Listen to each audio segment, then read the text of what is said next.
Please help me to reach 1,000 subscribers. I never thought one careless moment could flip my entire life upside down. But that night at dinner, when Ryan pressed play on a video I didn't even know existed, everything I believed about my marriage shattered in seconds. My name is Emma. I'm 29 years old and I've been married to Ryan for 4 years. I always believed our relationship was stable. Imperfect, sure, but honest. Turns out I was wrong. A few weeks before that dinner, I started noticing something was off. Ryan had become distant, barely messaging me back, dodging conversations, shutting down any talk about our usual weekend outings. I brushed it off as work stress, but the way he looked at me, it felt like I had suddenly become a stranger in my own home. Then came the day of my friend's birthday party, a simple night at a bar. I hadn't planned to drink much, but a few glasses later, the weight I'd been carrying around felt a little lighter.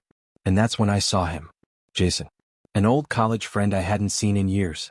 We started talking, laughing, reminiscing. And before I even realized how far things had drifted, the flirting began. I knew it was risky, but being noticed, appreciated, seen, something I hadn't felt in weeks, made me let my guard down. Then Jason leaned in. And he kissed me. It wasn't planned. It wasn't thoughtful. It was a split-second mistake. I pulled away almost immediately, mumbling that it shouldn't have happened. But kisses don't rewind. Mistakes don't delete themselves. The guilt hit me before I even left the party. The next day, the guilt was louder than my heartbeat. I knew I had to tell Ryan. When he came home that evening, I told him, voice shaking, hands cold. I kissed someone. It was stupid. I'm so sorry. He stared at me for a long moment. Just a kiss? He asked quietly. Yes, that's all. He nodded slowly. Thank you for telling me. His calmness felt like forgiveness, or at least the beginning of it. But I couldn't have been more wrong. A few nights later, we had a small dinner with friends. Laughing, eating, pretending everything was normal. Until Ryan stood up, picked up his phone, and connected it to the TV. I want to show you something, he said, voice unsettlingly steady. My stomach dropped even before the screen lit up. There I was, crystal clear, leaning into Jason, kissing him longer, deeper, more intimately than I remembered. Someone at the bar had recorded it. Every second of my mistake played in front of our friends, who stared wide-eyed, whispering among themselves. My face burned. My hands shook. I felt like the room had collapsed around me. Ryan, please, I choked out. It didn't mean anything. He didn't respond. Not a word. When everyone finally left, I confronted him. How did you even get that video? His expression was exhausted, defeated. Jason sent it to me. Said I needed to know who I was married to. That betrayal cut deeper than any mistake I'd made. You humiliated me, I whispered. Why would you show that to our friends? Because I needed the truth, he said sharply. I didn't know if you were telling me everything. That night, I realized how badly trust had been damaged, on both sides. Over the next few days, I tried to explain, tried to apologize, tried to rebuild something that felt like it was already burned to ash. But Ryan kept his distance. The video had become a wound neither of us could ignore. 1 week later, I finally sat across from him at the kitchen table. Ryan, please, talk to me. Help me understand what you're feeling. He exhaled deeply. Emma, the kiss hurt. But what hurt more was everything behind it.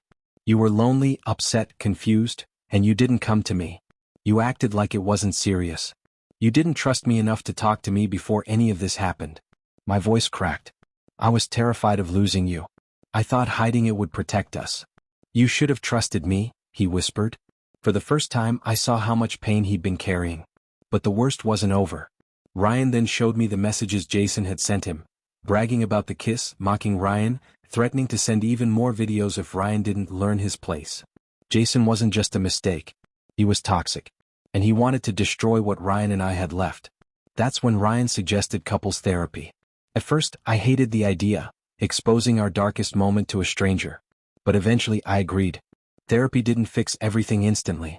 But it helped us talk without screaming, listen without shutting down, and understand without assuming the worst. Ryan admitted that seeing the video broke something inside of him, but he still wanted to try. I admitted how lonely and insecure I'd been, and how desperately I wanted to repair the damage. Slowly, painfully, we began to rebuild. One afternoon, Ryan surprised me. He cleaned the house, made my favorite dinner, and left a note on the counter. I don't know what the future holds, but I'm willing to fight for us. I cried reading it, not out of sadness but because for the first time in weeks I felt hope. Yes, the memory of that kiss still lingers. Yes, there are moments when Ryan looks at me with a mixture of love and hurt. Healing is slow. Forgiveness is complicated. But we're trying. And if this whole nightmare taught me anything, it's this. A mistake doesn't have to define you. But the road back to trust is long, delicate, and requires complete honesty. Maybe one day that kiss will be just a distant memory, and not the moment that almost ended us. Please help me to reach 1,000 subscribers.